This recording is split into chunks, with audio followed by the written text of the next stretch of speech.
ஏங்க ரீசெண்டா என்னுடைய கம்பெனிக்கு ஒரு செக்யூரிட்டி வந்தார். 65 வயசு. புரியுதா? அவர் ஒரு பிரைவேட் கம்பெனில பெரிய வேலையில இருந்திருக்காரு. என்ன இங்கிலீஷ் பேசுறாரு தெரியுமா? இவ்வளோ 65 வயசு அவர்.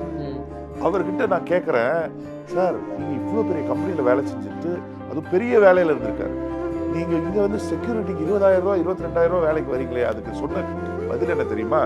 அவர் சம்பாதிச்ச காசு எல்லாம் 3 பொம்பளை பசங்க அவருக்கு.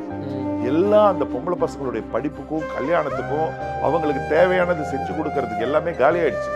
இப்போ நான் வாங்கின கடனெல்லாம் நான் கட்ட வேண்டிய ஒரு கட்டாயத்தில் இருக்கேன். நான் இப்போ எனக்கு எங்கேயுமே வேலை கிடைக்கல. Something is better then nothing. நான் லோன் கட்டுறோம். எனக்கு நீங்கள் தயவுசெய்து நான் சொல்லதே தப்பாக போச்சு, நீங்கள் தயவுசெய்து என்னை வேலையை விட்டு நிறுத்திடாதீங்க, இந்த 22,000 ரூபாய் எனக்கு லோனை கட்டுறதுக்கு யூஸ்ஃபுல்லாக இருக்கும்னு அவருக்கு வந்துகிட்டு இருக்கேன்.